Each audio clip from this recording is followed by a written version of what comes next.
Sa mga balitang pambansa, handa raw tumestigo sa impeachment trial ni Vice President Sara Duterte ang hepe ng CIDG na si Police Major General Nicolas Torre.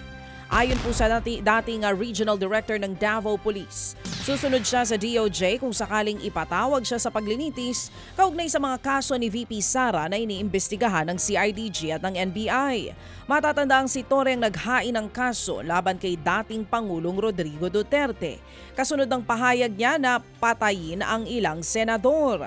Dati na rin siyang binatiko si VP Sara dahil sa umano'y gross abuse of power sa kasagsagan po yan ng paghahain ng warrant kay Pastor Apollo Quiboloy noong siya pa ang Regional Director sa Davao City. Samantala, nagkasa naman ang isang maritime cooperative activity ang Armed Forces of the Philippines at French Navy sa West Philippine Sea nito lamang weekend. Ayon po sa AFP, ito na ang pangatlong linggo ng kanilang joint maritime activities doon.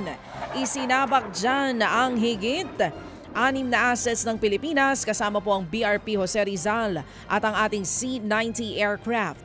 5 French assets din ang lumahok sa drills. Kasamang isinagawa sa aktibidad ang communications check exercise, anti-submarine warfare exercise at combat training. Layon daw nitong mas palakasin pa ang operasyon, komunikasyon at depensa ng ating combat assets. Samantala, sa gitna naman po ng pagtaas ng kaso ng dengue, magsasagawa ang Department of Health o DOH ng malawakang paglilinis ng mga pinamumugaran ng mga lamok ngayong araw. Sa kampanyang alas 4 kontra mosquito, magsasagawa po ng search and destroy operations ang mga otoridad sa iba't ibang lugar. Simula po yan alas 4 ng hapon kung kailan sinasabing mas aktibo ang mga lamok. Hinikayat na makiisa rito ang lahat ng ahensya ng gobyerno. Nito lamang Enero hanggang Pebrero, umabot na sa halos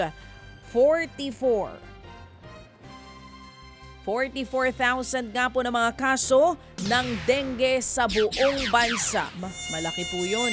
56% na mas mataas po yan kumpara sa parehong panahon noong taong 2024.